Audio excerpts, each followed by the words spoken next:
बिस्मिल्लाहिर्रहमानिर्रहीम। खैरुन्नास में यनफ़उन्नास। बेहतरीन इंसान वो है जो दूसरों को फ़ायदा दे। इसी सोच के साथ मैं हूं इरफान खान और आप हमारा यूट्यूब चैनल देख रहे हैं think with Irfan Khan.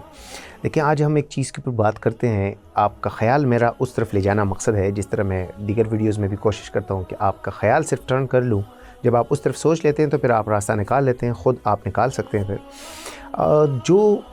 Risk का मसला है, जो हम जगह जगह फिरते हैं रिस्क कमाने की दौड़ में और उसकी चक्कर में कि किसी तरीके पे मैं कुछ पैसे कमा लूँ और अपनी फैमिली को मैं उनका ख्याल रख सकूँ और अपनी ज़िंदगी का सर्वाइवल जो होता है ना, एक आगे जाने की ख्वाहिश होती है इंसान के अंदर कि वो अपनी मौजूदा हाल को भी बेहतर बनाए और मुस्तक़बिल को भी प्रोटेक्ट करे और उसका भी ख्याल रख सके, कि ऐसा कुछ तरतीब दें कि ज़िंदगियाँ उससे और इनसे मुंसलिक जो लोग हैं वो बेहतर ज़िंदगी गुजार सके। तो इस दौड़ में हम बहुत सारे लोग बाहर चले जाते हैं, बाहर ममालिक में, खलीजी ममालिक में, यूरोपियन कंट्रीज़ में, दुबई वगैरह चले जाते हैं और फिर वहाँ नौकरियाँ मजदूरियाँ करके अपने घरों में पैसे भेजते हैं और अपनी फैमिली का ख्याल रखते हैं। तो मैं आज उन फैमिलीज़ से मुखातिब हूँ, उन बच्चों से मुखातिब हूँ, उन घर वालों से मुखातिब हूँ जिनके हाउस होल्ड्स जो हैं, जिनके सरबराह जो हैं वो मुल्क से बाहर हैं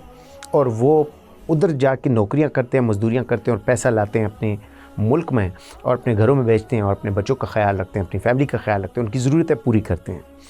तो एक तो आप ये अंडरस्टैंड कर लें कि ये बहुत नाइंसाफ़ी होगी अगर उनके पैसे का हम इंसाफ से इस्तेमाल ना करें, अगर ख़याल ना रखें, हम अगर मौजून जगह में ना लगाएं। मैंने अपनी लाइफ में बहुत ज़्यादा देखा है, आपका भी तजुर्बा होगा, आपने भी देखा होगा कि जो घर का सरबराह बाहर काम कर रहा होता है, मुल्क से बाहर होता है, मुसाफिर होता है, उनके बच्चे और उनकी फैमिली बहुत ज़्यादा गैर मोहतात तरीके से पैसे लगाते हैं, ख़र्च करते हैं पैसे बहुत अजीब तरीके से। तो ठीक है कि आपको पैसा आ रहा है या पैसा ज़्यादा आ रहा है, अल्लाह का शुक्र है कि ज़्यादा आ रहा है,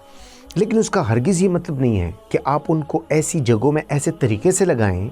कि जिसको हम इसराफ़ कह सकें, कि जिसको हम पैसे की बेक़दरी कह सकें, जिसको हम गुरूर और तकब्बुर कह सकें, जिसको हम फ़ुज़ूल ख़र्ची कह सकें। क्योंकि यहाँ ये लॉजिक समझना ज़रूरी है कि वो जो बंदा बाहर बैठ के काम कर रहा है, मज़दूरी कर रहा है, आप उनकी सख्तियों से वाकिफ़ नहीं हैं। आप अपने कमरों में ठंडे एसी के रूम्स में लेट जाते हैं, आप अपने दस्तरखान पे खाते हैं, आप अपनी माँ के साथ बैठ जाते हैं, माँ बच्चों के साथ बैठ जाती हैं, आप अच्छे कपड़े पहनते हैं, आप अच्छा खाना पीना आपका नसीब हो जाता है, आप अपने दोस्तों के साथ गपशप लगाते हैं, आप तफरीह पे जाते हैं, आप पढ़ते हैं, आप अच्छा इलाज करते हैं अगर बीमार हो जाते हैं तो आप बहुत सारी अपनी ख्वाहिशात और ऐश इशरत की और आराम की चीज़ें भी आपके पास आ जाती हैं और आपको बाहर की बहुत सारी चीज़ें आपके सामने पड़ी होती हैं। परफ्यूम्स आ जाते हैं आपके पास, सूट्स आ जाते हैं आपके पास, बहुत सारी चीज़ें ऐसी होती हैं जो आम लोगों के पास नहीं होती। लेकिन क्या कभी ये सोचा है कि वो इंसान जो आपको राहत देने के लिए बाहर सख्ती बर्दाश्त कर रहा है, उसकी क्या हालत है? वो किधर सोया होगा, उसने कितनी गर्मी बर्दाश्त की होगी, उसने कितनी सर्दी बर्दाश्त की होगी, उसने दूसरों के जिनके लिए वो काम कर रहे हैं उनके कितने गुस्से बर्दाश्त किए होंगे, वो कितना दुखा होगा, किधर गिरा होगा, वो बीमार होगा, वो कैसे अपना इलाज कर रहा होगा, वो कैसे अकेले खा रहा होगा, वो जब उसको अपने बच्चे अपनी फैमिली याद आती है उस वक्त उस पर क्या गुजर रही होगी। वो जब कहीं जाता है और उसकी तबीयत ठीक नहीं है तो हम तो इधर सिंपल कह देते हैं मेरा मूड ठीक नहीं है, तो हम तो बात ख़त्म कर लेते हैं, मैं इस वक्त इस मूड में नहीं हूँ। लेकिन वो तो ये नहीं कह सकता, क्योंकि अगर वो कहे कि मैं मूड में नहीं हूँ या मेरे मूड इस वक्त नहीं है तो आपका क्या होगा, आपको कैसे वो पैसे भेजेगा, आपका कैसे ख्याल रखेगा? तो ये ऑप्शन आपके पास हैं, ये उसके पास नहीं है। वो उसका मूड ठीक है, उसका मूड ख़राब है, वो बीमार है, वो सेहतयाब है, वो कई बुखार में तड़प रहा है, वो किसी बीमारी में इन्वॉल्व है बेचारा, जो भी कर रहा है, लेकिन वो अपना वो सफ़र जारी रख रहा होगा ताकि आपको सुकून आए, आप एक बेहतर ज़िंदगी गुजार सके, आप पुरसुकून ज़िंदगी गुजार सके, आपके पास सारी चीज़ें हों जो आपकी ज़रूरत की, आपकी ख्वाहिश की। तो अब अगर बदले में हम उस इंसान को इतना इग्नोर करें कि वो इतनी मुशक्क़त करके हमें पैसे भिजवाएं और हम यहाँ वो उड़ाएं, तो मेरा ख़्याल है ना तो हमारे अखलाक़ हमें इजाज़त देती, ना इंसानियत में कोई इस तरह बात हमें मिल सकती है। बेहतरीन अखलाक़ और बेहतरीन इंसानियत का तरीक़ा ये है, उसको उसूल ये है कि आप उसे इसका बदला दे दें اس کا بدلہ جو بھی دے سکتے ہیں، حل جزاء الاحسان الا الاحسان، احسان کا بدلہ احسان ہی ہے. آپ اسے دعا دیں، آپ اس کے پیسے کو امانت کے طور پہ رکھ کے خرچ کرنے کا اعادہ کریں. آپ خیال رکھیں کہ فضول خرچی نہ ہو، آپ کے بچے اس کو غلط طریقے پہ استعمال نہ کریں، اس کی نمائش نہ ہو، اس کے دیگر لوگوں میں اس کی کوئی پریزنٹیشن نہ ہو کہ جی میرا باپ باہر ہے یا میرا بھائی باہر ہے یا میرا ہسبینڈ باہر ہے تو ہمیں بڑی سہولیات ہیں، بڑے زیادہ وہ ہیں، اور دیگر لوگ آپ کو دیکھ کے پریشان ہونے لگ جائیں، ان کے اوپر ذہنی بوجھ بن جائے. تو آپ سے یہ درخواست کرتا ہوں کہ آپ جو لوگ بھی باہر ہیں ان لوگوں کو اپنے ذہن میں رکھیں، ان کا احساس رکھیں، ان کے لیے دعائیں کریں، اور سب سے ضروری بات کہ ان کے پیسے کو مناسب جگہ میں استعمال کریں، عیاشیوں کی جگہ میں نہ استعمال کریں، فضول جہاں ضرورت نہیں ہے ادھر نہ استعمال کریں. ہمیشہ کے لیے یاد رکھیں کہ وہ ایک بندہ بے قرار ہے تو آپ بڑے سکون سے ہیں، وہ بے سکون ہے اس لیے آپ سکون سے ہیں، وہ سہ رہا ہے اس لیے آپ انجوائے کر رہے ہیں،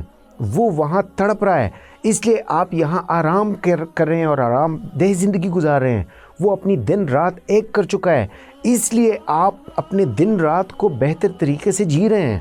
وہ سردی گرمی برداشت کر رہا ہے اس لیے آپ یہاں سردی میں ہیٹر میں بیٹھے ہوئے ہیں، وہ گرم کمروں میں، اور گرمی میں ٹھنڈے کمروں میں بیٹھے ہوئے ہیں. تو اگر وہ ایک شخص بھی کسی طریقے پہ اس کا دل دکھ جائے اور اس کو یہ محسوس ہو کہ میری وائف یا میرے بچے میرے پیسے کا غلط استعمال کر رہے ہیں، اور اس کے اوپر بوجھ بن جائے، اس کا دل خفا ہو جائے، اس کو ٹینشن ہو جائے، اس کو شکایت ہو جائے، اور وہ نہ کہے تو یہ ایک بہت بڑا مسئلہ ہے. اگر وہ کہے تو چلو کوئی بات کہ یار ایسے نہ کرو میں اس پہ خفا ہو گیا ہوں، لیکن اگر وہ نہ کہے اور یہ چیز بھی وہ سہ لیں تو کیا آپ یہ چاہتے ہیں کہ وہ دیگر مسائل کے ساتھ، دیگر سختیوں کے ساتھ یہ بھی سہ لیں کہ خاموشی سے وہ یہ ایکسیپٹ کرے اور ایک ٹھنڈی آہ بھر لے کہ میں کیا کر رہا ہوں اور ادھر میری فیملی کیا کر رہی ہے؟ تو جی میں یہ درخواست کرتا ہوں کہ آپ انہیں سمجھیں، ان کی مسافری کا انہیں صلہ دیں، ان کے بچوں کا خیال رکھیں، ان کی بہترین تربیت کریں، ان کے اوپر نظر رکھیں، اور سب سے زیادہ ان کے بیجے ہوئے پیسے ان کو بہتر طریقے سے استعمال کرنے کی پہلے خود سیکھ لیں اور پھر اپنے بچوں کو سکھائیں، تاکہ آپ سے اللہ تعالیٰ بھی راضی ہو اور آپ کا وہ سربراہ گھر کا جو باہر ہے سختیاں سہ رہا ہے کہ اس کا بھی دل خوش ہو کہ میں جس کے لیے سختیاں سہ رہا ہوں اس کا کچھ فروٹ مجھے مل رہا ہے، اس کا کچھ صلہ مجھے مل رہا ہے. اللہ تعالیٰ ہمیں توفیق دیں کہ ہم اپنے ہی ملک کے اندر ایسی صلاحیتیں ہم میں آئیں کہ ہم اپنے لوگوں کو سرو کریں، اپنے ملک کو سرو کریں. لیکن اگر بڑی مجبوری سے ہمیں باہر جانا پڑے تو پھر اللہ تعالیٰ ہمیں یہ توفیق عطا فرمائے کہ ہم اپنے بچوں کو بھی یہ تربیت دیں، اپنے فیملی کو بھی یہ تربیت دیں کہ پیسہ بڑی مشکل سے کمایا جاتا ہے، بہت احتیاط کیا کریں. اور ساتھ میں وہ لوگ جو یہاں اپنی زندگی خوشحال گزار رہے ہیں ان کو بھی اللہ تعالیٰ توفیق دے کہ وہ اس چیز کے اوپر سوچیں اور یہ سمجھیں کہ جو بندہ تکلیفیں برداشت کر رہا ہے، جو سختیاں برداشت کر رہے ہیں، ہم اس کے پیسے کا ایسا ضیاع نہ کریں، ایسا استعمال نہ کریں جس سے ہم خود بھی اس ہماری ضمیر میں ایک جھجک آ جائے اور ہم محسوس کریں کہ جی ہم زیادتی کر رہے ہیں. تو اسی طریقے سے آپ کا گھر بن جائے گا، گھر سے جا کے آپ کی فیملی سے ہوتے ہوئے ایک معاشرہ بن جائے گا، اور یہی معاشرہ آگے جا کے ایک ڈسپلن معاشرہ ہوتا ہے، ایک سمجھدار معاشرہ ہوتا ہے، ایک سوچ والا معاشرہ ہوتا ہے، اس سے بن جاتی ہے ایک نیشن. اور پھر جب نیشن بنتی ہے تو اس نیشن کے ہر فرد کے لیے اس ملک میں زندگی آسان ہو جاتی ہے. اللہ تعالیٰ ہماری زندگی کو آسان بنائے اور ہماری زندگیوں میں خوشیاں اور کامیابیاں لے آئے. اگلی ویڈیو تک اجازت دے دیجئے، اس بات پہ سوچ لیجئے، اور آپ اگر میرے ساتھ ایگری ہیں تو میرے ساتھ جڑے رہیں. اللہ نگہبان.